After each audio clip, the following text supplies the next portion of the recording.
Hello everyone, welcome to radical learning. আজকে আমরা start করব তোমাদের যে হিস্ট্রির যে বই রয়েছে, অর্থাৎ ক্লাস 10তে সিবিএসসির, অর্থাৎ India and the contemporary world 2, তার লাস্ট যে chapter print culture and the modern world. তো এই যে প্রিন্ট কালচার এবং মডার্ন ওয়ার্ল্ড, এটা তোমাদের হচ্ছে একদম শেষ চ্যাপ্টার। আগের চ্যাপ্টারের ভিডিও কিন্তু আমার করা আছে, তোমরা চাইলে দেখে নিতে পারো, ডেসক্রিপশন বক্সে দেওয়া থাকে। অর্থাৎ এই যে প্রিন্ট কালচার, অর্থাৎ আমরা এই বর্তমান যুগে it is very difficult to imagine the world without print, তাই না? আমরা প্রিন্ট ছাড়া এখন কিছু ভাবতেই পারি না। অফিস আদালত, বই পত্র, ম্যাগাজিন, জার্নাল, খবরের কাগজ থেকে আরম্ভ করে অফিসিয়াল ডকুমেন্টেশন, প্রত্যেকটা ক্ষেত্রে কিন্তু আমরা দেখতে পাচ্ছি যে প্রিন্টের, অর্থাৎ এই পেপারের ইউজ, এই প্রিন্ট মেটেরিয়াল কিন্তু ইউজ হচ্ছে, তাই না? কিন্তু আজ থেকে বহু বছর আগে, অর্থাৎ মানে যদি আমরা ধরি যে 200 বা 300 এডি, 300 এডি, তখন কিন্তু এই প্রিন্ট এত ব্যাপারগুলো ছিল না, তাই না? তখন সেই জন্য আমাদের কি বলা হতো, যে বেদ টেদ এই সমস্ত শ্রুতি বলা হতো। অর্থাৎ গুরুরা কি করতো, বলতো, এবং স্টুডেন্টরা সেটা শুনে শুনে মনে রাখতো। কারণ সেই টাইমে প্রিন্ট ছিল না, প্রিন্টের এত ডেভেলপমেন্টও ছিল না। অর্থাৎ ডেভেলপমেন্টের কথা তো দূরে থাক, এই সমস্ত প্রিন্ট আসলে কাগজই তৈরি করতে জানতো। অর্থাৎ কাগজের মধ্যেই তো লিখতে হবে, তারপর না সেটা কি হবে, সেটা থেকে প্রিজার্ভ করে রাখা যাবে। তো সুতরাং প্রিন্ট কিন্তু ছিল না। কিন্তু এবার এই চ্যাপ্টারে আমরা পড়বো আস্তে আস্তে কিভাবে প্রিন্ট আস্তে আস্তে ডেভেলপড হলো, ঠিক আছে, তার কালচার সম্পর্কে পড়বো, এবং কিভাবে ইস্ট এশিয়া থেকে প্রিন্ট তোমার ধীরে ধীরে ধীরে ধীরে ইউরোপ, এবং ইউরোপ থেকে আবার মানে মেকানিক্যাল, অর্থাৎ মানে টেকনোলজিতে মানে প্রিন্ট কনভার্ট হয়ে কিভাবে মেকানিক্যাল প্রিন্ট মেশিন যে সমস্ত, সেগুলো আবিষ্কার হয়ে ইউরোপের মার্কেট, অর্থাৎ এশিয়ান মার্কেট এসে তাদের মার্কেটকে ফ্লাওয়ারাইজ করলো প্রিন্ট। এই ব্যাপারগুলো কিন্তু এই চ্যাপ্টারে আমরা পড়বো।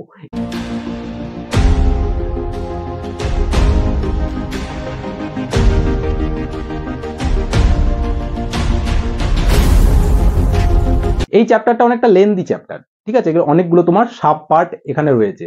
প্রথমেই যেটা রয়েছে, the first printed book. Second যে মানে সেকেন্ড যে, অর্থাৎ 2 নম্বরে যেটা রয়েছে, প্রিন্ট কামস টু ইউরোপ। 3 নম্বর যেটা রয়েছে যে print revolution and it's impact, এবং 4 নম্বরে যে আছে রিডিং ম্যানিয়া। 5 নম্বরে তোমাদের রয়েছে দ্য 19th সেঞ্চুরি। 6 নম্বরে রয়েছে কি, India and the world of print, এবং 7 নম্বরে religious reform and the public debates. 8 নম্বরে রয়েছে the new form of publication, এবং সর্বশেষে তোমাদের রয়েছে প্রিন্ট অ্যান্ড সেন্সরশিপ। আজকে আমরা আলোচনা করব, আজকের যে ভিডিওটা হবে সেটা তোমাদের ফার্স্ট যেটা রয়েছে, অর্থাৎ ফার্স্ট প্রিন্টেড বুকস। এখানে ফার্স্ট প্রিন্টেড বুক কোথায়? এখানে 3টে দেশ আছে, অর্থাৎ চায়না, কোরিয়া এবং জাপান। আমাদের কোরিয়াটা আমাদের পড়তে হবে না, আমাদের চায়না এবং জাপান নিয়ে কিন্তু আমরা আলোচনা করব ফার্স্ট প্রিন্টেড বুক। দেখো, এবার আমরা কিন্তু তোমাদের ফার্স্ট যে, অর্থাৎ সাব টপিকটা রয়েছে, সেইটা নিয়ে কিন্তু আমরা এবার আলোচনা করব। প্রথমে কি রয়েছে, দ্য ফার্স্ট প্রিন্টেড বুকস। অর্থাৎ ফার্স্ট প্রিন্টেড বুকসের, অর্থাৎ আমরা প্রথমেই কি পড়েছি, যে ফার্স্ট প্রিন্টেড বুকসে তোমার চায়না, তোমার জাপান আর তোমার কোরিয়া। তো আমাদের পড়তে হবে চায়না এবং জাপানকে নিয়ে, কোরিয়াটা আমাদের নেই। তো দেখো, এখানে চায়নায় কিভাবে এই যে প্রিন্টেড মেটেরিয়ালের ডেভেলপমেন্ট হলো এবং আস্তে আস্তে, সেটা আমরা কিন্তু এবার পড়বো। এখানে বলেছে the earliest kind of print technology was developed in China, Japan and Korea, তাই না, যেটা বললাম। এবার এখান থেকে কি হয়েছে, সেই টাইমে মানে তোমার চায়নাতে কি হতো, এই যে প্রিন্ট সিস্টেমটা ছিল, অর্থাৎ এই যে প্রিন্টিংটা, এই প্রিন্টিং কিভাবে তারা প্রিন্ট করতো, ঠিক আছে, সেটা কি ছিল, এ সিস্টেম অফ হ্যান্ড প্রিন্টিং। অর্থাৎ হাতে হাতে করে প্রিন্টিং করতো। কিভাবে হ্যান্ড প্রিন্টিং? দেখো, from eddy 594 onwards books in China was printed by rubbing paper। অর্থাৎ রাবিং পেপার মানে কি, অর্থাৎ এই যে চায়নাতে প্রথমে তারা কি করতো, যে উড ব্লক, এই যে দেখো ছবিতে তোমার রয়েছে এই যে উড ব্লক। তো এই উড ব্লকে কি করতো, প্রথমে এই উড ব্লকে তারা কি, এই যে ইঙ্ক দিয়ে দিত, ঠিক আছে, প্রথমে। অর্থাৎ বিভিন্ন যে লেটারগুলো, সেই লেটারগুলো প্রথমে সেই উড ব্লকের মধ্যে সেটাকে কাপ খোদাই করে নিত, তারপর সেটাকে একটা ডাইসের মতো তৈরি করে নিত। সেই ডাইসে সেখানে কি করতো, এবার ইঙ্ক দিয়ে দিত। এবার ইঙ্ক দিয়ে সেখানে একদম যে জেরক্স মেশিন যেমন, ঠিক আছে, যেমন কাগজ ভরে দিলে যেমন বেরিয়ে চলে আসে, তো ঠিক সেরকম তো এই উড ব্লকের এই যে এখানে কি করতো, ইঙ্ক দিয়ে দেওয়ার পরে এখানে কি করতো, এখানে কাগজটাকে এরকম করে চিপকে দিত, চিপকে দিয়ে কাগজটাকে একটু রাব করে দিলেই কিন্তু যে লেখা রয়েছে সেই লেখাটা একটা প্রিন্ট হয়ে যেত। তো এই উড ব্লক সিস্টেমটা কিন্তু চাইনাতে তোমার 594 অর্থাৎ 594 থেকে চাইনাতে কিন্তু এই জিনিসটা কিন্তু এস্টাবলিশ হয়, অর্থাৎ ইনভেন্ট হয়, অর্থাৎ হ্যান্ড প্রিন্টিং স্টার্ট হয় এখান থেকে। এই যে এই হ্যান্ড প্রিন্টিং এর কিন্তু একটা কিছু মানে লিমিটেশনও ছিল, তাই না? এই হ্যান্ড প্রিন্টিং এর লিমিটেশন কি ছিল? এই যে হ্যান্ড প্রিন্টিং অর্থাৎ আগেকার দিনে যে পেপারের কোয়ালিটি অতটা কিন্তু ভালো ছিল না, তাই না? এবং পেপারের যদি পোড়াস হতো, অর্থাৎ খুব ইঙ্ক একদিকে লাগলে অর্থাৎ আর একদিকে, আমি যদি সাপোজ ধরো তোমার এই বই এই বইটার যদি আমি এইদিকে আমাকে প্রিন্ট করলাম, তাই তো, এইদিকে প্রিন্ট করার পরে এই পেপারের কোয়ালিটিটা যদি খারাপ থাকে তাহলে কি হবে, এইদিকে সেটা ছেপে যায়। তো সুতরাং একটা পেজই ইউজ হতো, ফলে দ্বিতীয় পেজ কিন্তু আর নেক্সট পেজটাতে কিন্তু এখন যে আমরা দেখতে পাচ্ছি যে কি যে ফার্স্ট পেজ তারপরের পেজটাতেও কিন্তু আপনার ব্যবহার হয়, কিন্তু আগে কিন্তু সেই সিস্টেমটা কিন্তু ছিল না। কারণ ওই উড ব্লক প্রিন্টিং এ যখন মানে ইঙ্ক দিয়ে যখন এটাকে রাব করে যখন প্রিন্ট মেটেরিয়ালটাকে যখন ফুটিয়ে তোলা হতো, তখন কি হতো, তার নেক্সট পরের পেজটাও কিন্তু যেহেতু পোরাস এবং পেপারের কোয়ালিটি খারাপ ছিল সেজন্য ছেপে যেত। এই একটা প্রবলেম কিন্তু আগেকার দিনে তোমার ছিল এই হ্যান্ড প্রিন্টিং এ যখন এই রাব করে এটা যখন তারা মানে তৈরি করতো, এটা হচ্ছে তার লিমিটেশন। তো সুতরাং আগেকার দিনে যে বইগুলো মানে চাইনিজ ইয়েতে যে বইগুলো ছিল সেই জন্য দুটো দিকই ছেপে গেল। এবার সাপোজ ধরো এই পেপারটার কি হলো যে আমি এই দিকটাতে প্রিন্ট করলাম, তো এই দিকটাতে প্রিন্ট করার ফলে এই দিকটা ছেপে গেল, তাই তো, এবং এই দিকটা ছেপে গেল, এবং আর একটা পেপারে দেখা গেল যে এই দিকটা প্রিন্ট করলাম, এই দিকটা ছেপে গেল। তো সুতরাং দুটো পেপারকে কি হলো যে একদিকে এরকম করে লাগিয়ে দেওয়া হতো, তার ফলে দুদিকেই কি হতো, প্রিন্ট দেখতে পাওয়া যেত, ঠিক আছে। অর্থাৎ দুটো পেপারকে নিয়ে মানে মানে সাটিয়ে একটা পেজ করে দেওয়া হতো। তো এইরকম ধরনের আগে কিন্তু চাইনাই প্রথম কিন্তু ইনিশিয়ালি মানে হ্যান্ড প্রিন্টিং এর ডেভেলপমেন্টে এই ধরনের যে প্রসেস গুলো যেভাবে ইউজ করা হতো সেটাকে তোমাকে বলতো, সেটাকে এই চাইনিজে বলা হতো তোমার এই যে এই প্রসেসে যে বইগুলো বানানো হতো সেটা হচ্ছে তোমার হচ্ছে কর্ডিয়ান বুক, ঠিক আছে। তাহলে কর্ডিয়ান বুক মানে কি, যে দুটো পেপারকে নিয়ে এক জায়গায় চিপকে দিয়ে দুটো পেপার, অর্থাৎ যেহেতু পেপার কোয়ালিটি খারাপ ছিল তখন একটা জায়গাতে চিপকে দিয়ে সেটাকে কি করা হতো, একটা পেপার হিসেবে কনসিডার করা হতো। তাহলে দুদিকেই প্রিন্ট মেটেরিয়ালটা মানে থাকছে, এটাকে হয়তো কর্ডিয়ান বুক এটাকে বলা হতো। এই যে অর্থাৎ হ্যান্ড প্রিন্টিং এর এটা একটা ছিল তোমার মানে চাইনিজে যে ডেভেলপমেন্ট যে ডেভেলপ করেছিল, এটা হচ্ছে তোমার একটা ড্রব্যাক। দেখো এবার ব্যাপারটা হচ্ছে চাইনাতে তাহলে ওই সময়ে এত প্রিন্টটা কেন তোমার ফ্লাওয়ারিশ করেছিল। তার ফ্লাওয়ারিশ করার কারণ হচ্ছে যে তোমরা জানো যে চাইনা কিন্তু মানে বহু সময় পর্যন্ত ইম্পেরিয়াল স্টেট ছিল একটা, অর্থাৎ ওখানে তোমার মানে মোনার্কি সিস্টেম ছিল। তো মোনার্কি সিস্টেমে বিভিন্ন রকমের লোককে নিয়োগ করার জন্য চাইনাতে কি দরকার ছিল, এক্সামিনেশন নিত তারা, ওই এক্সামের মাধ্যমে তারা লোকদেরকে রিক্রুট করতো।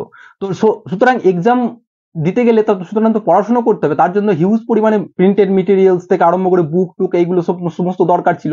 তো সেই জন্য আস্তে আস্তে কিন্তু এই মানে তোমার চাইনাতে কিন্তু এই বুকসের কিন্তু আস্তে আস্তে অর্থাৎ এই হ্যান্ড প্রিন্ট মেটেরিয়ালস এর ডিমান্ডও বাড়তে থাকে, এবং আস্তে আস্তে যেহেতু কোনো জিনিস যতক্ষণ তার ডিমান্ড থাকবে তো সেটা তো মানে তার তো ফ্লাওয়ারিশ তো হবেই। সুতরাং সেই ব্যাপারটাই কিন্তু এখানে হয়েছিল। সেই জন্য এখানে কি বলছে দেখো, the imperial state in China was a very long time, যেটা বললাম the major producer of the printed materials এর মেজর প্রডিউসার ছিল কিন্তু চাইনা। তার কারণ কি, তার কারণ দেখো প্রথমে যেটা আছে, প্রথমে হচ্ছে কি বলছে, চাইনা প্রসেস a huge bureaucratic system which recruited the its personnel through the civil service examination. অর্থাৎ প্রথম নম্বরে কি বলছে, অর্থাৎ চাইনা কি করতো, তার বিভিন্ন রকমের কাজকর্ম করার জন্য কি করতো, মানে রাজকার্য চালানোর জন্য যে সমস্ত লোকদেরকে অ্যাপয়েন্ট করতো সেটা একটা এক্সামিনেশন, অর্থাৎ পরীক্ষার মাধ্যমে, সেটা সিভিল সার্ভিস এক্সামিনেশনের পরীক্ষার মাধ্যমে সেটাকে নিয়োগ করতো। ঠিক আমাদের ইন্ডিয়াতে যেমন হয়, ইন্ডিয়াতে এখন কেমন কি সিস্টেম, যে বিভিন্ন রকমের তোমার মানে হাই পোস্টের মানে সেক্রেটারি থেকে আরম্ভ করে বিভিন্ন রকম পরীক্ষা টরীক্ষা দিতে গেলে কি হয়, যে তোমাদের সিভিল সার্ভিস ইউনিয়ন ইউপিএসসি পরীক্ষা দিতে হয়। তো তার জন্য পড়াশোনা করতে সেরকম অনেক বই টইও দরকার সেই পড়াশোনা করতে গেলে। তো চাইনাতেও কিন্তু এই সিস্টেমটা ছিল। সুতরাং এই পরীক্ষায় সিভিল সার্ভিসের যে রিক্রুটমেন্ট হতো ইম্পেরিয়াল স্টেটে চাইনায়, সেটাকে যোগদান, যারা পার্টিসিপেট করতো তাদেরকে অনেক পড়াশোনা করতে হতো, তবেই পাস করে তবেই তারা রিক্রুট পেতো। তো সুতরাং সেই জন্য তাদের চাইনাতে কি ছিল, তাদের একটা তোমার এই প্রিন্টেড মেটেরিয়ালস এত হিউজ তারা প্রডিউস করতে এবং ডিমান্ডও ছিল। দ্বিতীয় হচ্ছে কি বলছে দেখো, textbooks for examinations were printed in vast number under the sponsorship of the imperial state, অর্থাৎ ইম্পেরিয়াল স্টেটের স্পন্সরশিপের আন্ডারে কিন্তু চাইনাতে এই এত হিউজ পরিমাণে বইকে কিন্তু ছাপানো হতো। ঠিক আছে, কিন্তু বইগুলো কেমন ছিল তখনকার দিনে, এই যে তোমার এই অ্যাকর্ডিয়ান বুক মানে কি, অর্থাৎ দুটো পাতাকেই দেখা যাচ্ছে যে প্রিন্টেড মেটেরিয়ালকে নিয়ে, যেহেতু অপর পৃষ্ঠাটা কি ছিল পোরাস হতো, মানে ইঙ্কটা ছেপে যেত, সেই জন্য দুটোকে চিপকে দেওয়া হতো। বোঝা গেল? এবং 3 নম্বর হচ্ছে কেন প্রিন্টেড মেটেরিয়ালসে চাইনার বেশি ডিমান্ড ছিল, তার 3 নম্বর কারণ হচ্ছে from the 16th century the number of the examination candidates went up and that increased the volume of print। অর্থাৎ 16th century থেকে এই যে এক্সামিনেশনের মাধ্যমে যে রিক্রুটমেন্ট হতো ইম্পেরিয়াল স্টেটে, সেখান তার সংখ্যাটাও কিন্তু বেড়ে যায় 3 নম্বরে। অর্থাৎ এই সংখ্যাটা বেড়ে যাওয়ার জন্য কি হয়, এই সংখ্যাটা বেড়ে যাওয়ার জন্য যেহেতু বইয়ের ডিমান্ড বাড়ছে, তো বইয়ের ডিমান্ড বাড়লে কি হবে, বইয়ের ডিমান্ড বাড়লে তোমার অটোমেটিক্যালি তাকে তো প্রডিউস করতে হবে, তো আরো বেশি বেশি ছাপাতে হবে, সুতরাং এর ডিমান্ডটাও কিন্তু বেড়ে গেল। তো সুতরাং এটা হচ্ছে চাইনাতে বই বাড়ার, অর্থাৎ এই ফ্লাওয়ারিশ হওয়ার একটা কারণ। কেন এত হ্যান্ড প্রিন্টিং বুকের এত চাইনাতে এত চাহিদা ছিল, তার একটা কারণ হচ্ছে তোমার এই 3টে। দেখো তারপরে কি বলেছে, তারপরে হচ্ছে আমরা দেখলাম তো এমনি তো পড়াশোনার ক্ষেত্রে তো তোমার বইয়ের তোমার ফ্লাওয়ারিশ তো হলোই, ঠিক আছে, তার বাইরেও কিন্তু আস্তে আস্তে আস্তে আস্তে চাইনাতে কিন্তু এই প্রিন্টেড মেটেরিয়ালস এর ডিমান্ড কিন্তু বাড়তে লাগলো। এবার কেন বাড়তে লাগলো, কারণ চাইনা তোমার হচ্ছে অ্যাকচুয়ালি দেখো, এবার যখন ইউরোপিয়ান থেকে আরম্ভ করে সমস্ত জিনিস এই সিল্ক রুট থ্রু সবাই কিন্তু ট্রেডের মাধ্যমে কিন্তু আসতো তো, এবং চাইনা এবং ইনিশিয়াল স্টেজ থেকেই কিন্তু একটা ব্যবসায়িক একটা কেন্দ্র ছিল চাইনা।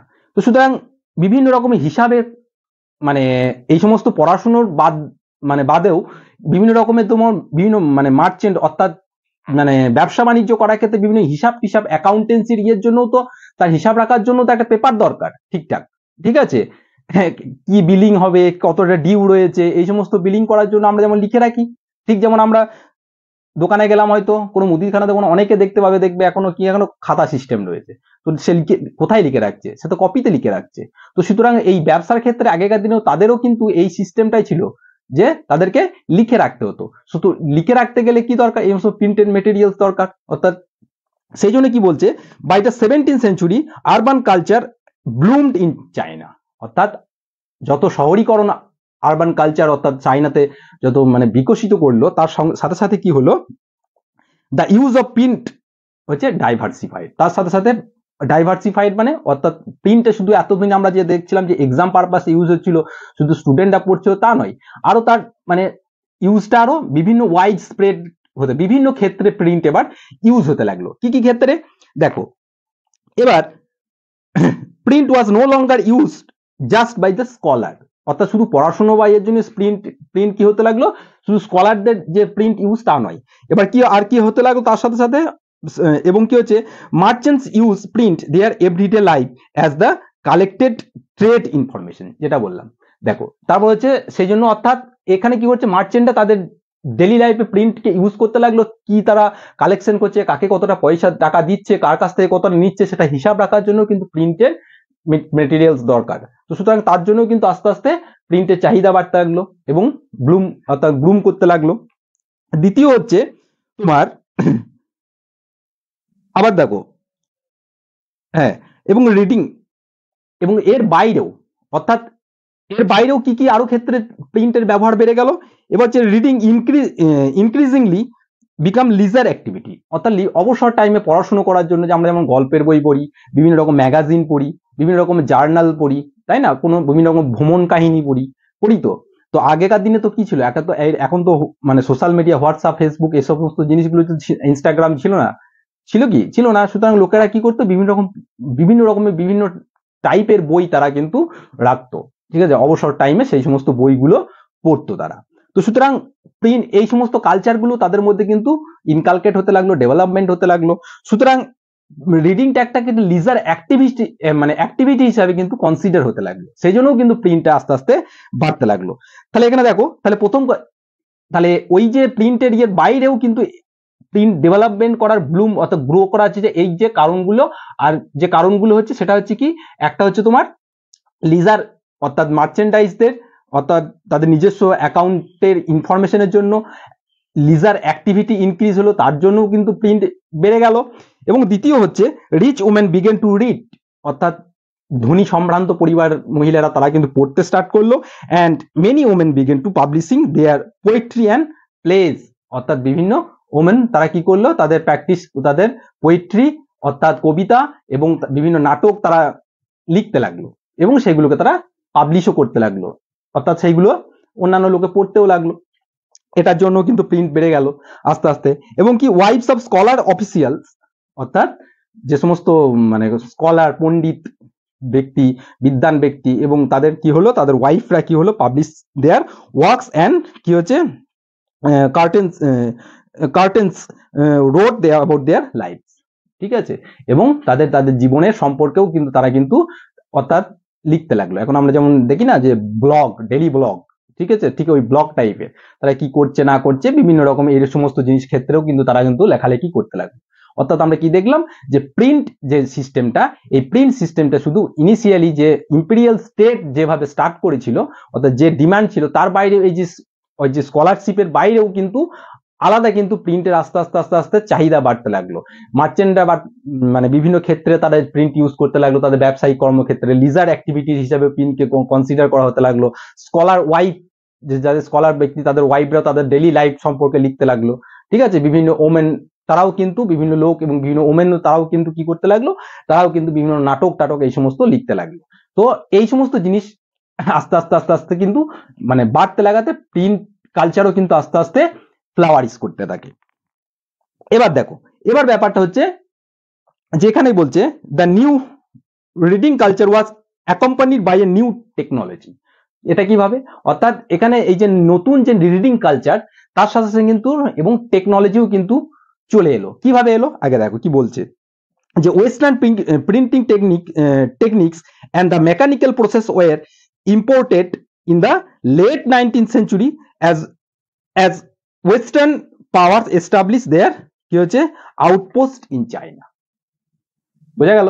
তার মানে কি, অর্থাৎ দেখো একটা মানুষ যখন এক জায়গা থেকে, আমরা ক্লাস এর আগের চ্যাপ্টারে কি পড়েছিলাম যে কেউ যখন এক জায়গা থেকে আরেকটা জায়গায় ট্রাভেল করে তা সেই সঙ্গে তার সেখানকার কালচার, তাই তো ফুড হ্যাবিট থেকে সমস্ত কিছু সে সেই জায়গাকেই নিয়ে মানে সেই জায়গাতে তার সঙ্গেই যায়, তাই না, এবং সেখান থেকেও সেই জিনিসটা অ্যাকোয়ার করে সে যে জায়গায় থাকে সেখানেও সে এস্টাবলিশ করে তো।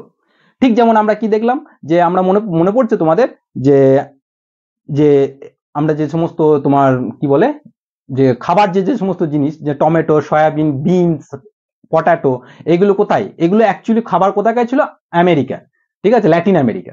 তো ল্যাটিন আমেরিকা থেকে কি দেখেছিলাম আমরা, ভাস্কো ডা গামা, সে কিন্তু ওই সমস্ত জিনিসগুলোকে কোথায় এক্সপোর্ট করে নিয়ে গিয়েছিল, এক্সপোর্ট করে নয়, ওই সমস্ত জিনিসগুলো সে ইউরোপে গিয়েছিল। ইউরোপ থেকে যেহেতু সিল্ক রুট থ্রু ওটা ওয়ার্ল্ডেই কিন্তু এই সমস্ত জিনিসগুলো কিন্তু ছড়িয়ে পড়ে। আমরা দেখেছিলাম কিভাবে পাস্তা, আরেবিয়ান পাস্তা সেখানে গিয়ে ইটালিতে গিয়ে কিভাবে ফেমাস হয়ে গিয়েছিল, ঠিক আছে, আমরা সবাইকে পাস্তাকে মনে করি ইটালিয়ান খাবার, কিন্তু অ্যাকচুয়ালি এর অরিজিন কোথায় হয়েছে, আরব থেকে। তো সুতরাং প্রিন্ট, হ্যান্ড প্রিন্টের যে টেকনোলজি সেটা কোথায় স্টার্ট হয়েছে, চায়নাতে স্টার্ট হয়েছে, ঠিক আছে। এবার চায়না যেহেতু একটা ব্যবসায়ী কেন্দ্র ছিল, ঠিক আছে, বেজিং, সাংহাই এই সমস্ত জায়গাগুলো, তো এখান থেকে ইউরোপিয়ানরা থ্রু ট্রেড করতো। তো সুতরাং এই জ্ঞানটাকে নিয়ে গিয়ে তারা কিন্তু প্রিন্টিং যে জ্ঞানটাকে এইভাবে যে প্রিন্ট করা যায়, ঠিক আছে, জেরক্সের মতো এইভাবে যে প্রিন্ট করা যায়, সেই জ্ঞানটাকে নিয়ে গিয়ে তারা ইউরোপে নিয়ে গিয়ে কি করে, তারা তাদের বিজ্ঞান দিয়ে, সায়েন্স দিয়ে সেটাকে টেকনোলজিক্যাল একটা মেশিনে কনভার্ট করে, ঠিক আছে, অর্থাৎ মেকানিক্যাল প্রিন্টিং তারা স্টার্ট করে।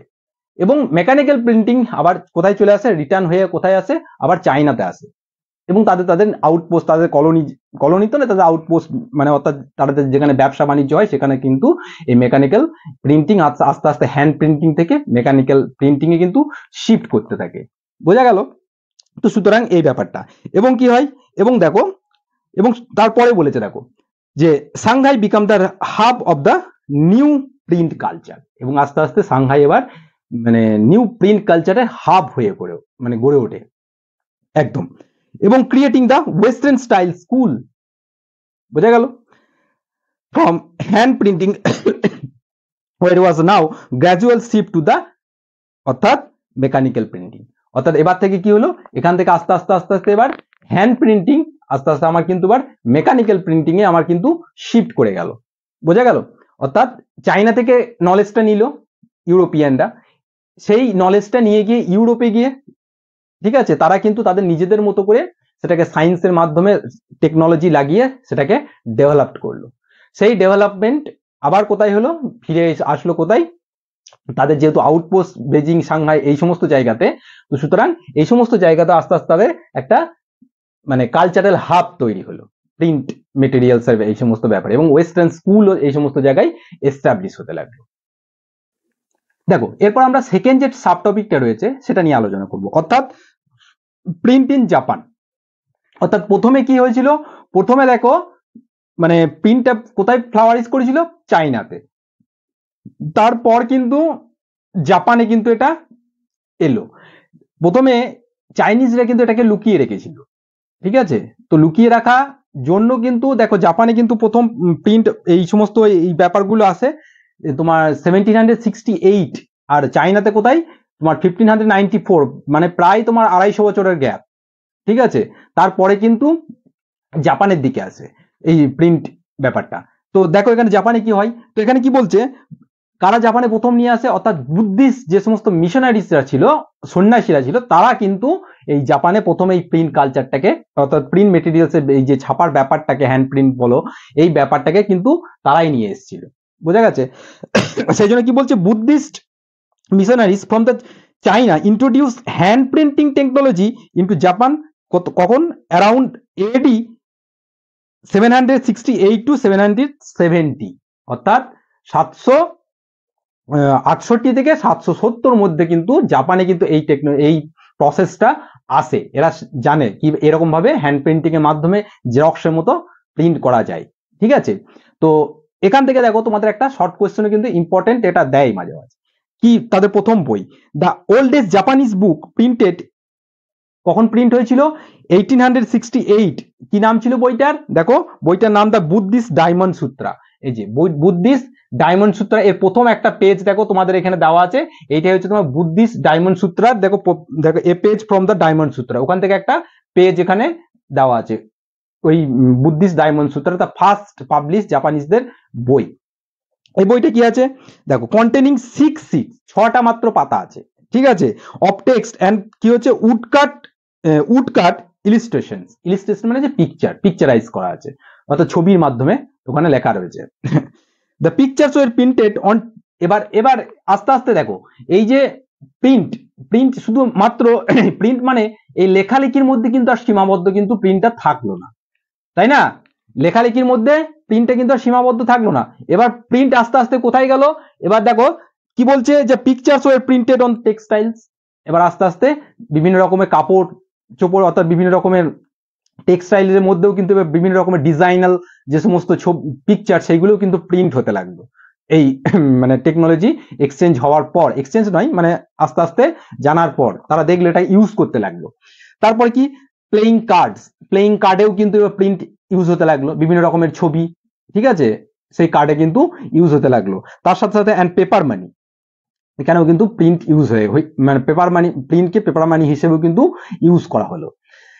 In the medieval Japan poets and prose writers were regularly publish and books were cheap and the abundant. এবার এর ফলে কি হলো, অ্যাবান্ডেন্ট মানে কি, যেহেতু প্রসেসটা এবার জেনে গেল, এবার কোনো জিনিসের যদি যোগানটা যদি বেশি থাকে, ঠিক আছে, তো সুতরাং তো ব্যাপারটা এবার এই যে আগে যে স্কারসিটি ছিল, প্রিন্টেড মেটেরিয়ালস পাওয়া একটা দুষ্কর ব্যাপার ছিল, সেই জিনিসটা কিন্তু আর হলো না, ঠিক আছে। এবার প্রচুর পরিমাণে এবার প্রিন্ট বিভিন্ন ফর্মে কিন্তু এলো, ঠিক আছে। আগে শুধু যে টেক্সট বুক বা এরকম আকারে যে মানে প্রিন্ট পাওয়া যেত, জাপানে আসার পর থেকে কিন্তু ব্যাপারটা কিন্তু আরো ফ্লাওয়ারিশ করে আরো ডাইভার্সিফাইড হয়ে গেল। টেক্সটাইলের প্রিন্ট ইউজ হতে লাগলো, প্লেইং কার্ডস এর প্রিন্ট হতে লাগলো, বিভিন্ন রকম বুক টুক আরো বিভিন্ন রকমের ব্যাপার ক্ষেত্রে তারা বিভিন্ন ছবি ইউজ হতে লাগলো, ঠিক আছে, এই প্রিন্টের ব্যাপারটা চলে আসলো। এবার দেখো এই প্রথম এবার এই যে প্রিন্টের ব্যাপারটা এখানে কি বলছে, printing of the visual materials led to the interesting public কি হচ্ছে মানে পাবলিশিং দ্য প্র্যাকটিস, আরো বেশি প্র্যাকটিস হতে লাগলো প্রিন্টের ব্যাপারটা। দেখো in the late 19th century in the flowering urban cities Edo, যেটা এখন টোকিও বলে, টোকিওতেও কিন্তু এই প্রিন্ট কালচারটা যেমন, অর্থাৎ আমরা কি দেখলাম চাইনাতে যেমন বেজিং সাংহাইয়ে আস্তে আস্তে কি হলো প্রিন্ট কালচার আরবান কালচার যত গ্রুম করতে লাগলো, তার সাথে সাথেও কিন্তু প্রিন্ট কালচারটাও তার সাথে সাথে বেড়ে গেল, ফ্লাওয়ারিশ হতে লাগলো। এখানে জাপানেও কিন্তু আস্তে আস্তে সেই টোকিওতেও কিন্তু ইডো, যার আগে নাম ছিল ইডো, তো এখানেও কিন্তু সেই প্রিন্ট কালচারটা আস্তে আস্তে কিন্তু জাপানেও কিন্তু ফ্লাওয়ারিশ হতে লাগলো। তারপরে কি হচ্ছে, ইলিস্ট্রেটেড collection, painting, ডিপিক্টেড and elegant urban culture involving artist থেকে আরম্ভ করে একদম কি হচ্ছে টি হাউস গ্যাদারিং, বিভিন্ন ক্ষেত্রে এই সমস্ত বিভিন্ন পিকচারাইজ ছবি টবি এই সমস্ত ক্ষেত্রে মানে টি হাউস গ্যাদারিং মানে মানে চায়ের পার্টি, ঠিক আছে, আমাদের মানে ইস্ট এশিয়াতে চা একটা বিশাল একটা ব্যাপার, তাই না, চা খাওয়া মানে আমরা লিজার টাইমে চাটা খাই, তো এই ব্যাপারগুলো আস্তে আস্তে হতে লাগলো। তার সাথে সাথে কি হলো, লাইব্রেরি থেকে আরম্ভ করে বিভিন্ন যে লাইব্রেরিগুলো যে সেগুলো বুক কেসগুলো এই প্রিন্টেড মেটেরিয়ালস একদম ফ্লাওয়ারিশ হয়ে গেল, ভরে গেল এই ব্যাপারটা আসার পর থেকে। ভ্যারিয়াস টাইপস অফ বুকস থেকে আরম্ভ করে, মিউজিক্যাল ইনস্ট্রুমেন্টস থেকে আরম্ভ করে এবং ক্যালকুলেশনস থেকে আরম্ভ করে, টি সেরিমনি, ফ্লাওয়ার, তারপরে হচ্ছে অ্যারেঞ্জমেন্টস পেপার থেকে আরম্ভ করে একদম cooking and the famous places, প্রত্যেকটা জায়গাতেই কিন্তু আস্তে আস্তে আস্তে আস্তে এই প্রিন্টের পদার্পণ হতে লাগলো, তাই না। হয়তো কিভাবে, যে চায়ের কাপ দেখছো, আগে আগে কি ছিল, যে চায়ের কাপের মধ্যে দেখা যাচ্ছে নর্মাল কোনো ডিজাইন ছিল না, দেখা গেল যে এখন চায়ের কাপের মধ্যে দেখা যাচ্ছে যে কোনো জিনিস একটা প্রিন্ট অর্থাৎ ইলিস্ট্রেশন একটা ছবি সেখানে কিন্তু দেওয়া রয়েছে। আস্তে আস্তে এরকম ভাবে বিভিন্ন ক্ষেত্রে কিন্তু প্রিন্ট কিন্তু এস্টাবলিশ হতে লাগলো, অর্থাৎ ফ্লাওয়ারিশ অর্থাৎ প্রিন্ট আরো ডাইভার্সিফাইড হয়ে গেল, বোঝা গেল। এবং এই ক্ষেত্রে তোমাদের দেখো একটা ছবি এখানে দেওয়া আছে যার নাম হচ্ছে কিতাগাওয়া উটামারো, ঠিক আছে, কিতাগাওয়া উটামারো। এতে কিতাগাওয়া উটামারো যে তোমাদের যে যেখানে যে পিকচারটা এখানে দেওয়া আছে এটা কিন্তু কিতাগাওয়া উটামারোর পিকচার নয়, উনি একজন ছবিটা এঁকেছিলেন, ঠিক আছে। এই সেই এই যে তোমার এই কিতাগাওয়া উটামারো এই যে ছবিটা এঁকেছিলেন, এই তিনি যে একটা প্রসেস যে ডেভেলপ করেছিলেন সেটা কি, সেটা দেখো এখানে দেওয়া আছে। দেখো এখানে কি বলেছে, এই কিতাগাওয়া উটামারো বর্ন ইন ইডো, অর্থাৎ ইডো মানে আমরা জানলাম যে টোকিওতে জন্মগ্রহণ করেছিল কবে, 1753 সালে, 1753 সে জন্মেছিল। Widely known for his contribution the art of call কি হয়েছে ওকাইও, ওকাইও আর্ট। ওকাইও আর্ট মানে কি, অর্থাৎ আমরা যে সমস্ত জিনিসগুলো ডেইলি লাইফে করি, তাই তো, কোথাও হয়তো সাপোজ ধরো কোথাও বাজার যাচ্ছি, তো একটা বাজারের যে একটা সিনারি, তো সেটা কেউ হয়তো পিকচারাইজ করলো, যে কেউ হয়তো সেখানে কেউ পারচেস করছে, কেউ সেল করছে, কেউ কথা বলছে, তো একটা সিনারি যেমন যেমন ছবি আঁকে, কেউ হয়তো নদীর ধারে বসে দেখা গেল যে কেউ হয়তো মানে জমিতে দেখা গেল যে ফার্মারটা চাষ করছে, তো তার একটা ছবি আঁকলো। অর্থাৎ এই যে ব্যাপারগুলো, অর্থাৎ যেটা আমরা সচরাচর চোখে দেখি সেটাকে যে পিকচারের মাধ্যমে সেটাকে প্রকাশ করা, সেই ব্যাপারটাই হচ্ছে তোমার এখানে এই উকাইও।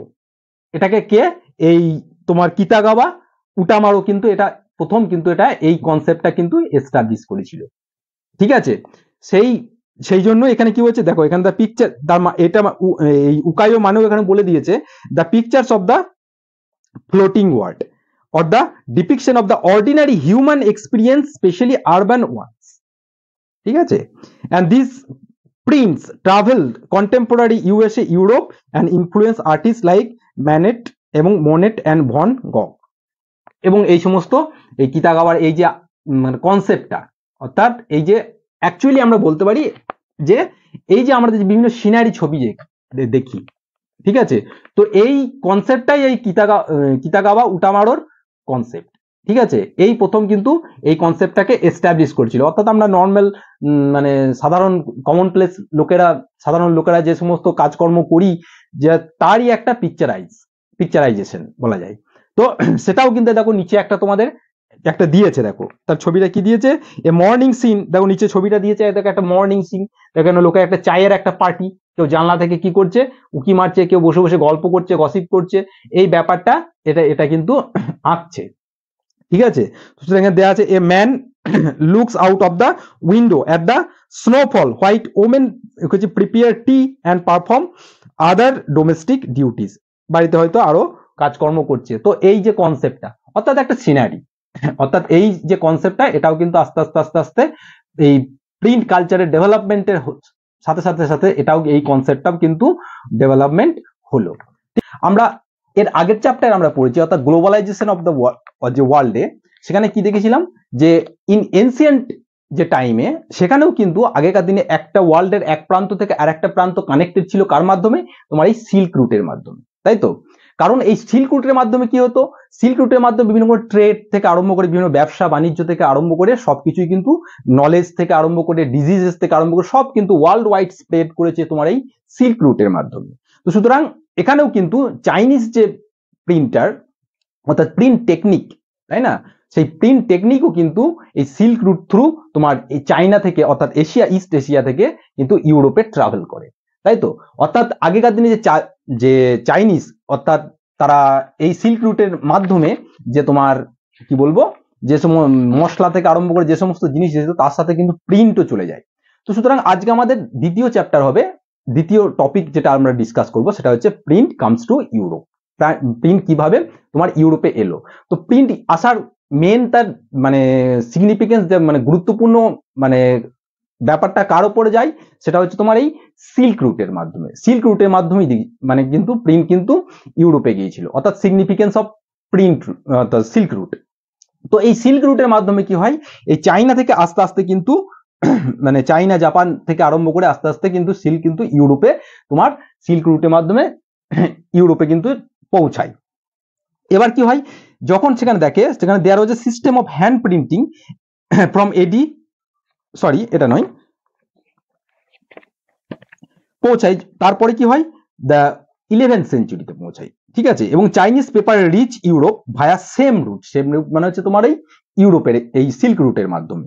এবং সেখানে কি কি হয়, তারপরে দেখে যে পেপার ওয়াজ, মানে paper made possible the production of the manuscript carefully written by the স্ক্রাইবস।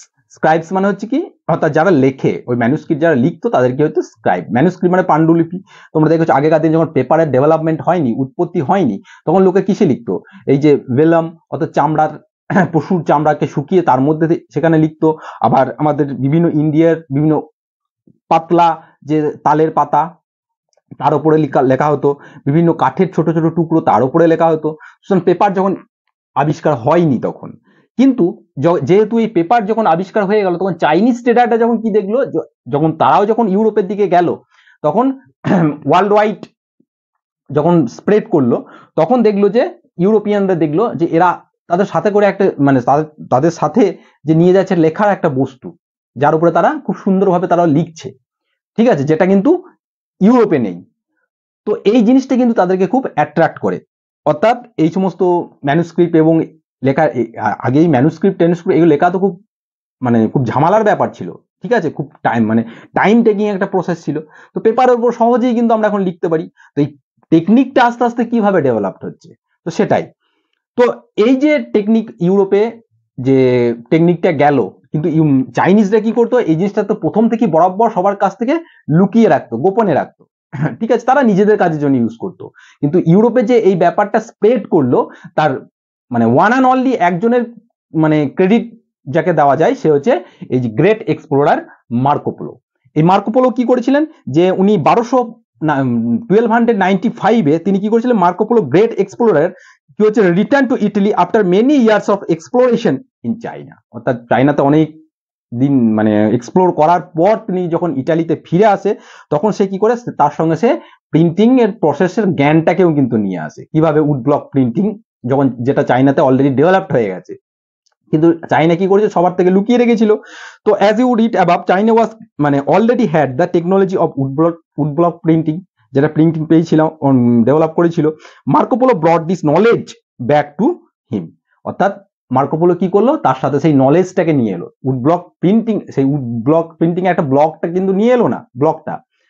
সুতরাং সেখানে তার সাথে সেই তৈরি করা কিভাবে দেখলো, যে কিভাবে এরা উড ব্লকের মাধ্যমে এই প্রিন্টিং প্রসেসটা আরো সহজ করে ফেলছে। তো সেই তার সেই জ্ঞানটাকে নিয়ে এলো, ঠিক আছে, সেই জ্ঞানটাকে কিন্তু নিয়ে কিন্তু সে ইউরোপে এলো। বোঝা গেছে? এর রেজাল্ট কি হলো তাহলে? এই যে মানে তোমার ইউরোপে যেখানে গেল, তো ইউরোপে নিয়ে গিয়ে এই মানে কি বলবো, এই প্রিন্টিং প্রসিডিওরটা, এর রেজাল্ট কি? অর্থাৎ এটা কি সবাই অ্যাকসেপ্টেড করেছিল, মানে হোল হার্টেডলি এটা অ্যাকসেপ্ট করেছিল? সেটাই আমরা দেখব। দেখো এখানে যে ইটালিয়ানরা, অর্থাৎ এরপর থেকে, অর্থাৎ Italians began producing books with the wood blocks. তারপর থেকে, এরপর থেকে কিন্তু কি হয়, যে ইটালিয়ানরা এবার উড ব্লকের মাধ্যমে এই মানে কি বলে, মানে বুক, এই সমস্ত বই টই এগুলো মানে পাবলিশ করতে থাকে। অ্যান্ড শুন the technology spread to the other part of the Europe. তার সাথে সাথে কিন্তু এই উড ব্লক টেকনিকটা, প্রসেসটা কিন্তু অন্যান্য ইউরোপের অন্যান্য পার্টেও কিন্তু আস্তে আস্তে ছড়িয়ে পড়ে। কিন্তু এটা কিন্তু সবাই কিন্তু অ্যাকসেপ্ট করেনি। কারা অ্যাকসেপ্ট করেনি? সেজন্য এখানে দেখো, যে সমস্ত মানে কি বলবো, লাক্সারি মানে তোমার edition were still hand written in very expensive ভেলাম।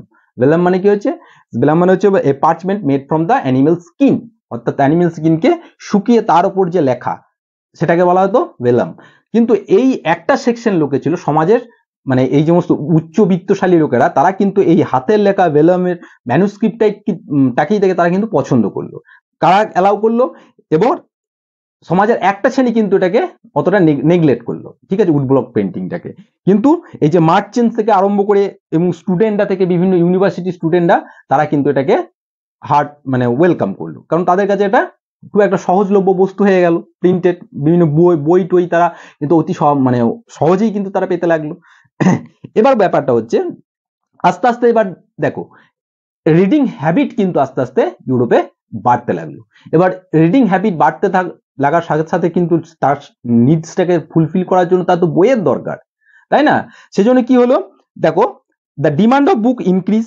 তাহলে কি হলো, book seller and Europe began to exporting books two many different countries. অন্যান্য ইউরোপের বিভিন্ন কান্ট্রিতেও কিন্তু এই বুক কিন্তু এক্সপোর্ট করতে লাগলো। কিন্তু এখানে একটা প্রবলেম ছিল, হাতে করে লিখে বই আর কতজনকে লিখবে, কতজনকে দেবে? অর্থাৎ ডিমান্ড কিন্তু প্রচুর, কিন্তু সাপ্লাই নেই।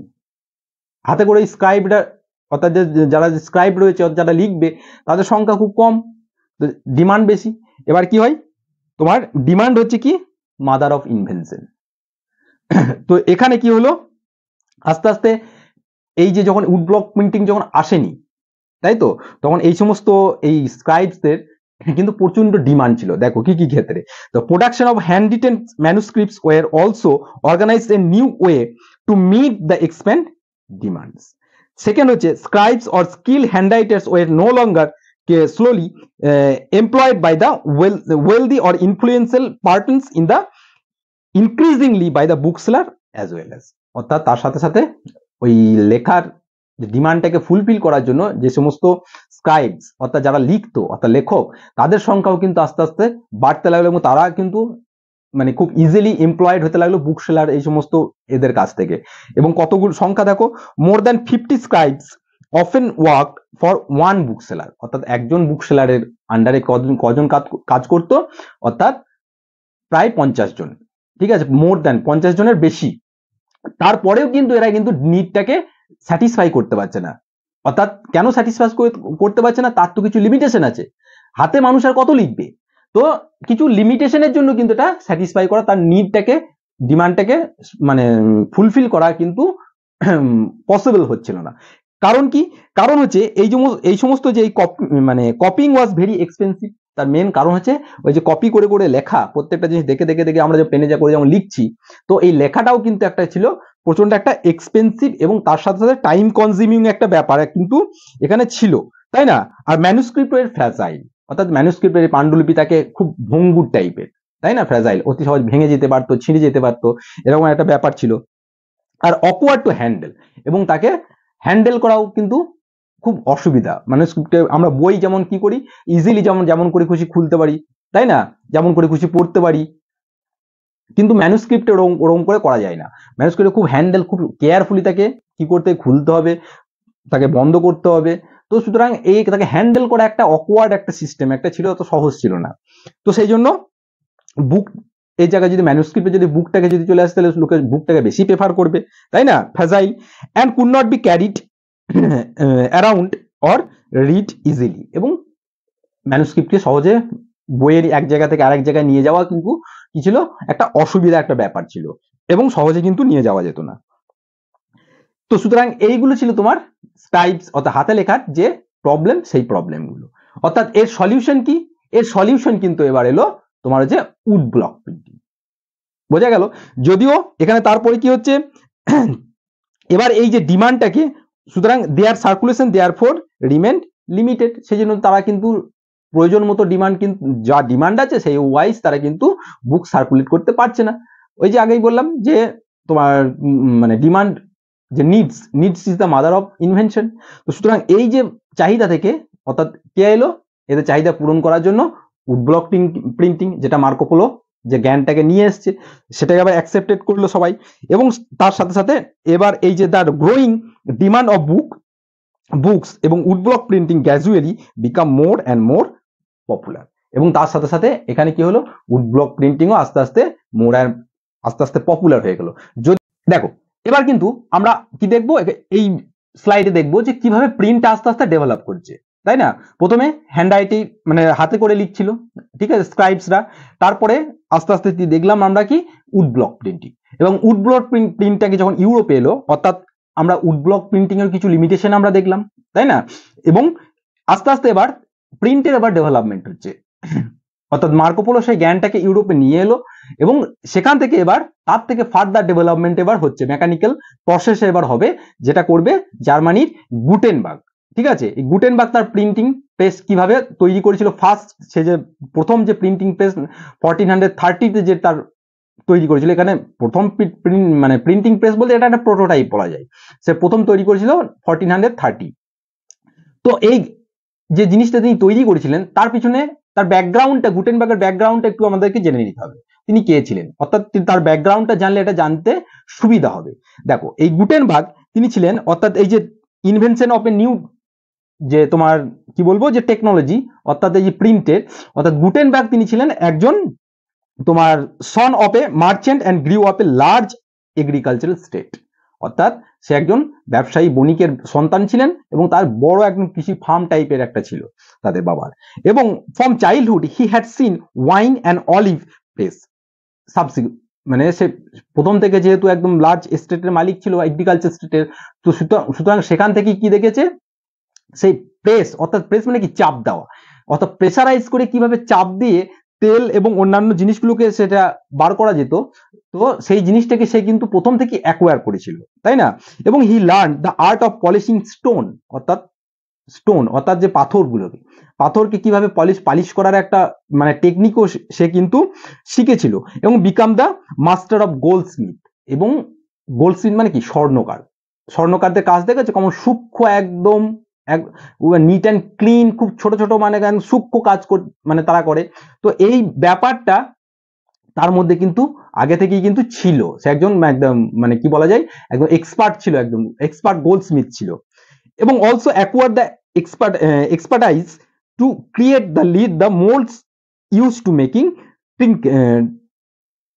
trinkets মানে হচ্ছে মানে ট্রিঙ্কেট মানে কি বলবো, মানে ছাঁচ টাইপের যদি বলা যায়। দেখো না যে অনেক সময় আমরা বিভিন্ন দোকানে মিষ্টি পাই, বিভিন্ন মিষ্টি দেখো না যে মিষ্টিটাকে একটা ছাঁচের মধ্যে ভরে দিল মিষ্টিটা, তো প্রেস করলো তো সেরকম মাছের আকৃতি, এরকম বিভিন্ন রকম আকৃতি হয়ে যায়। তো এই ট্রিঙ্কেট অর্থাৎ তিনি এই যে তার একটা ব্যাকগ্রাউন্ড নলেজটা, এই ব্যাকগ্রাউন্ড নলেজ, সে একজন মানে এক্সপার্ট ছিলেন, একজন স্টোন, এবং তার সাথে একজন গোল্ডস্মিথ ছিল, সুতরাং এই ছোট ছোট কাজগুলো সে কিন্তু ভালো করেই জানতো, এবং সে তার একটা আগে থেকেই তার একটা মানে জ্ঞান ছিল যে কিভাবে প্রেস করে যে চাপ দিলে যেভাবে তেলটা, যেহেতু অলিভের তেলটা বের হয়, অর্থাৎ প্রেসের মাধ্যমে প্রেসারাইজ করে একটা কিছু একটা ছাপানো সে কিন্তু সে যাবে, তো এই ব্যাপারটা সে কিন্তু ছিল। এবং অর্থাৎ এবার এই যে তোমার নতুন যে টেকনোলজিটা ইউজ হলো, তার প্রিভিয়াস নলেজটাকে কিন্তু গুটেনবার্গ কাজে লাগিয়েই কিন্তু সে তার কি করলো, গুটেনবার্গ তার প্রেস তৈরি করলো, ঠিক আছে। অর্থাৎ প্রথম যে প্রেসটা সেটা হচ্ছিল 1930 মানে 1430-তে, সেটাতে একটা প্রোটোটাইপ ছিল। এবার যে অর্থাৎ গুটেনবার্গের এমসিকিউ জন্য তোমাদের আসতে পারে যে গুটেনবার্গ তৈরি প্রেস মানে কত সালে, সেটা হচ্ছে 1448, ঠিক আছে, 1448, এবার এই 1448 যে প্রেসটাকে তিনি তৈরি করলেন, তো তার সেটা দেখো কি করে তৈরি করলেন। এবার হচ্ছে the olive press provided a model for the printing press, and molds were used for the casting the metal type for the letters for the alphabet. অর্থাৎ এই যে অলিভ প্রেসে তার যে অভিজ্ঞতাটা ছিল সেটাকে তিনি কাজে লাগিয়ে, এবং তারপরে আগেকার দিনে আমরা কি দেখছিলাম যে আগেকার দিনে যে উড ব্লক পেন্টিং একটা গোটা একটা ব্লকের মধ্যে কি হচ্ছে সেটা ফিক্স ছিল, তাই না? সেখানে একটা কাপ, প্রত্যেকটা লেটার কিন্তু কাপ করে করে করে সেটাকে করা হতো, সেই লেটারটা সেই উড ব্লকটা ফিক্স ছিল। কিন্তু এই গুটেনবার্গ কি করলো, মেটালের কিন্তু কি করলো, উড ব্লক বাদ দিয়ে একদম খুব খোদাই করে সূক্ষ্ম সূক্ষ্ম করে লিখে সেই মেটালের কি করলো, লেটারগুলোকে কিন্তু সে কিন্তু টাইপ করলো। তারপরে কি করলো, and molds were used to casting the metal types of letter and the alphabet. অর্থাৎ মোল্ডস মানে ওই যে ছাঁচটাকে কিন্তু ওই ট্রিঙ্কলেসটাকে কিন্তু ওই কাস্টিং করার জন্য ব্যবহার করা হলো লেটারগুলো প্রথমে। অর্থাৎ দেখা গেল যে আমি লিখছি এ অ্যালফাবেটের কিন্তু আমি একটা কি করলাম, একটা মোল্ড অর্থাৎ একটা ধাঁচা তৈরি করলাম। তো সুতরাং এ অ্যালফাবেটের উপরে কি করলাম, আমি ইঙ্ক দিলাম, এবার পেপার দিয়ে প্রেস করলি তো এ অ্যালফাবেটটাও ছেপে যাচ্ছে।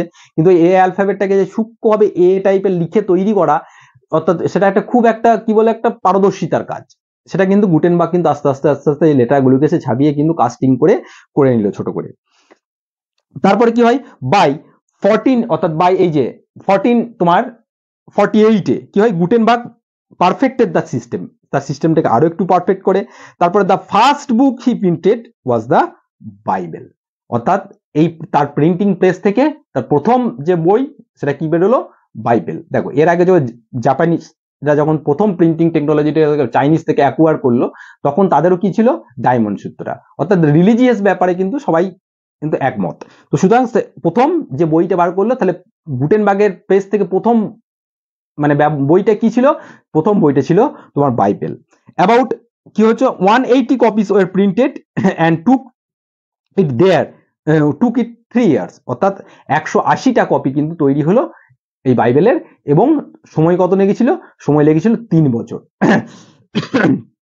দেখো এবার কি বলছে, এই তখনকার দিনে, এখন হয়তো এই জিনিসটা ব্যাপারটাকে মনে হতে পারে যে 3 বছর মানে তো অনেক, 180টা কপি তৈরি, কিন্তু তখনকার দিনে একবার চিন্তা করো যে একদম উড ব্লকের মাধ্যমে যে টাইমটা লাগতো খোদাই করে করে করা, তার থেকে কিন্তু এটা কিন্তু অনেক ফাস্ট টাইম কিন্তু লেগেছিল।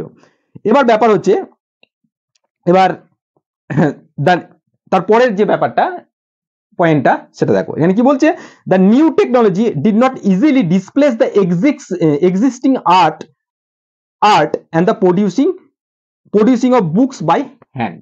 এটার মানে কি, অর্থাৎ এই যে নতুন, আগে কি ছিল, স্ক্রাইবসরা লিখতো, তো স্ক্রাইবসরা আসার পরে কি হলো, এবার নতুন ডেভেলপমেন্ট প্রিন্টিং টেকনোলজিতে চলে এলো। তো সুতরাং কি এরপর কি মানে এই যে হাতে লেখার ব্যাপারটা তার কি ভ্যালু কি কমে গেল, কমেনি, স্টিল এক্সিস্টিং। কেন, ঠিক আমরা কি দেখেছিলাম যে প্রিন্ট আমাদের, তোমাদের প্রথম চ্যাপ্টারে কি দেখেছিলাম ক্লাস 9-এ মনে পড়ছে, যে অর্থাৎ আমাদের ইন্ডিয়ান মার্কেটে যখন টেক্সটাইল ম্যানচেস্টার গুডস যখন ফ্লাওয়ারিশ হয়ে গেল, তাই না, এবং তার আগেও অর্থাৎ ইউরোপিয়ান কান্ট্রি থেকে যখন আমাদের ক্লথ কটন টেক্সটাইল যখন আমার ইন্ডিয়ান মার্কেটে যখন ফ্লাওয়ারিশ হয়ে গেল, তখন কিন্তু কটন মানে অন্যান্য যে সমস্ত শিল্পগুলো ছিল সেগুলো কিন্তু প্রায় ধ্বংসের মুখে চলে গেলেও কিন্তু এই কটন টেক্সটাইল কিন্তু যায়নি। কেন, তার এক্সিকিউট কোয়ালিটির জন্য। অর্থাৎ তার যে হ্যান্ডমেড যে প্রসেসটা সেটা কিন্তু মেশিনের দ্বারা করা সম্ভব ছিল না, এবং তার ডিমান্ড একদম রানী এলিজাবেথ পর্যন্ত ছিল, ডিমান্ড ছিল হ্যান্ডমেড কটনগুলো। ঠিক সেরকম অর্থাৎ হাতে তৈরির ব্যাপারটা কিন্তু তার সম্পূর্ণ তার ভ্যালুলেস হলো না, এখনো তার ডিমান্ড কিন্তু ছিল। এবং কেন ছিল দেখো, কারণ একটা বইয়ের মধ্যে বিভিন্ন রকম ডিজাইন থাকে। তো ইন দ্যাট টাইম এই প্রিন্টিং, গুটেনবার্গ যে প্রিন্টিং প্রেস যখন পিকচারে দেওয়া আছে যে কিভাবে মানে গুটেনবার্গ তার মানে প্রিন্টিং প্রেসের জিনিসগুলো তৈরি করছে, তো শুধু লেটারটাকে কিন্তু কি করতে পারতো, তোমার ছাপাতে পারতো, কোন রকম ডিজাইন বা এই সমস্ত জিনিসগুলো সেই টাইমে কিন্তু ডেভেলপ হয়নি। সুতরাং যারা হাতে লিখেছে, হাতে লেখা ডিজাইনার বা তাদের কিন্তু ভ্যালু কিন্তু সমানভাবেই কিন্তু ইন দ্যাট টাইমেও ছিল। তো সেই জন্য কি বলেছে দেখো, ইনফ্যাক্ট কি বলেছে, the printed books first closely resemble to the written manuscript in appearance and layout. অর্থাৎ প্রিন্টেড যে বুক সেগুলো দেখতে কিন্তু একদম তোমার হাতে লেখা বইয়ের মতোই ছিল, ঠিক আছে, অর্থাৎ হাতে করে যে লিখতো বইগুলো, তো সেই রকম টাইপেরই দেখতে প্রিন্টিং বুকগুলো সেই রকমই ছিল। তবুও কি the metal letters imitate the ornamental handwriting styles. অর্থাৎ এই মেটাল লেটার ইমিটেট মানে কি, একটা কপি কোড, অর্থাৎ যে অর্নামেন্টাল যে একদম খুব সাজানো যে ক্যালিওগ্রাফি, ঠিক আছে, তো যে খুব সুন্দর করে যে বিভিন্ন রকম লেখার যে ফন্ট, দেখো না যে লিখতে গেলে যেমন বিভিন্ন রকম ফন্ট চেঞ্জ করে লেখা হয়, তো ওই রকম টাইপের বিভিন্ন স্টাইলের লিখতো, সেটাকে কিন্তু কাস্টিং করে সেরকম স্টাইলে প্রিন্ট করা হতো, দেখে মনে হতো যেন হ্যান্ড রাইটিং, ঠিক আছে, তো সেই ব্যাপারগুলো ইউজ করা হতো। Borders were illuminated by hand with the কি হচ্ছে foliage and other patterns and illustration were printed. অর্থাৎ বইয়ের পেজটা কি করা হতো, অর্থাৎ প্রিন্ট লেখাগুলো কিন্তু এই প্রিন্টিং এর মাধ্যমে করা, যেটা দেখে মনে হতো এটা হ্যান্ড রাইটিং, কিন্তু সাইডে বর্ডারগুলো কিন্তু ছেড়ে দেওয়া হতো। সেই বর্ডারগুলো কি করতো, সেইগুলো কিন্তু হাতে করে বিভিন্ন রকমের ডিজাইন, ঠিক আছে, ফুল পাতা থেকে আরম্ভ করে বিভিন্ন ডিজাইন যেগুলো ছিল হাতে করে করা হতো। Each purchasers could choose the design and decided on the printing school that would do the illustration। অর্থাৎ প্রত্যেকটা যে বইটা বা কিনবে, অর্থাৎ সেই গাড়ি কেনার মতো, দেখো না, তো ব্যাপারটা হচ্ছে আমি আমার নিজের মতো কাস্টমাইজ করে নিতে পারি। তো ঠিক এখানেও কিন্তু প্রিন্টিং ব্যাপারটা সেরকম। কিরকম, যে লেটারগুলো ছাপা হলো, ঠিক আছে, তো লেটারগুলো বইয়ের চারিদিকে কি হলো, যে একটা ডিজাইন, আমি এই যে বইটা যদি আমি দেখি, যে সাপোজ যে একটা পেজ তোমার দেখো, যে আমি ধরে নাও যে একটা এরকমই একটা বই আমি ছাপালাম, তো এই বইটা ছাপানোর পরে কি হলো, যে এই লেখাগুলো কিন্তু প্রিন্টিং প্রেসের মাধ্যমে লেখা হলো।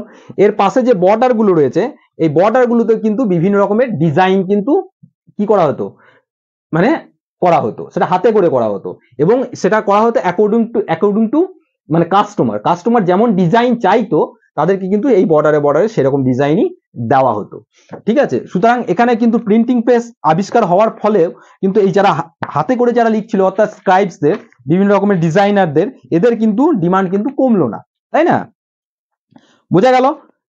তাহলে অর্থাৎ প্রিন্টিং যে ডেভেলপমেন্ট আস্তে আস্তে আমরা দেখলাম যে প্রিন্ট কিভাবে ডেভেলপ করছে। এবার দেখো, এবার তোমার আবিষ্কার কবে হলো ছাপাখানা প্রিন্টিং প্রেস, অর্থাৎ 1448-এ। তারপরে এই 1400 মানে 100 বছরের মধ্যে, অর্থাৎ এই 1450 থেকে 1550-র মধ্যে কি হয়েছে, প্রিন্টিং মানে প্রোডাকশন এক্সপ্যান্ড করে গেছে। এই যে অর্থাৎ এই যে তোমার 1450 থেকে 1550 পর্যন্ত এই 100 বছরে যে প্রিন্টিং প্রোডাকশনে এক্সপ্যান্ড হলো, তার কারণটা কি, ঠিক আছে, তার কারণ দেখো এখানে কি বলছে, the printing press were set up in the most countries of Europe.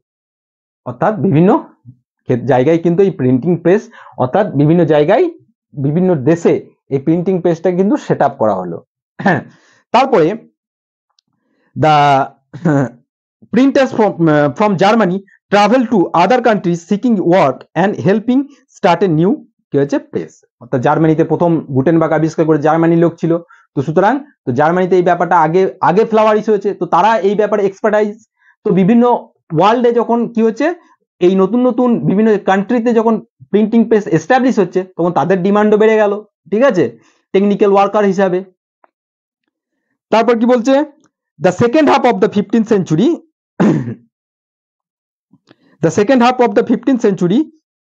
century saw 20 million copies of the printed books flooding the market of Europe।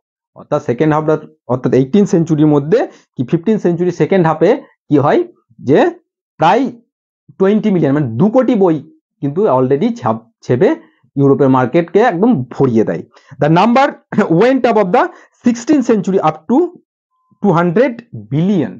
বুঝতে পারছো, আস্তে আস্তে হতে 2 কোটি হতে 20 কোটি পর্যন্ত ছাপিয়ে গেল একদম লাস্টের দিকে, তোমার এই 1450 থেকে 1550 এর মাঝের 1550 অর্থাৎ লাস্টের দিক পর্যন্ত।